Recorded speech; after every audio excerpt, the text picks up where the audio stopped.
السلام علیکم اسٹوڈنٹس، میں ہوں آپ کی ٹیچر مس حفیظہ اور میں آپ لوگوں کو پڑھاتی ہوں اسلامیات، اور میں یہاں پہ پڑھنے جا رہی ہوں سورۃ القریش کا ترجمہ۔ تو ترجمہ ہے: چونکہ قریش مانوس ہوئے، یعنی سردی اور گرمی کے سفروں سے مانوس ہوئے، لہٰذا ان کو چاہیے کہ اس گھر خانہ کعبہ کے رب کی عبادت کریں جس نے انہیں بھوک سے بچا کر کھانے کو دیا اور خوف سے بچا کر امن عطا کیا۔ تو بچوں، اسٹڈی پیک میں آپ لوگوں کو سورۃ القریش کا ترجمہ کروایا گیا ہے، لیکن اب میں اس کا تھوڑا سا مفہوم بتانے جا رہی ہوں، ٹھیک ہے آپ کو، تاکہ آپ لوگوں کو پتہ چلے کہ سورۃ القریش میں کس حوالے سے بات کی گئی ہے۔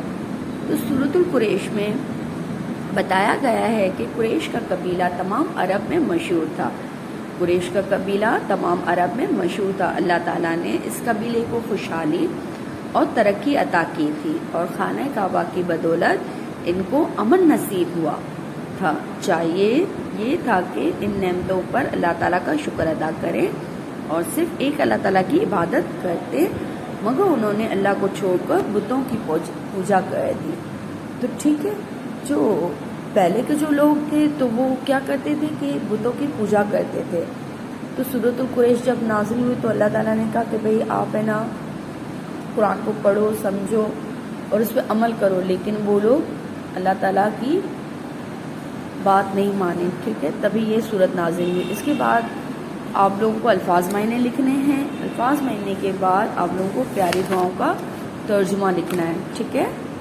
چلو ابھی ہم آتے ہیں پیاری دعاؤں کی طرف۔ تو پیاری دعاؤں میں لکھا گیا ہے، پیاری دعاؤں میں صبح و شام کا ذکر ہے، تو اس کا صرف آپ کو ترجمہ لکھنا ہے، ٹھیک ہے۔ صبح و شام کا ذکر ہے اس اللہ کے نام سے جس کے نام کی وجہ سے زمین آسمان کی کوئی چیز زر نہیں پہنچا سکتی، اور وہ سب کچھ سننے اور جاننے والا ہے۔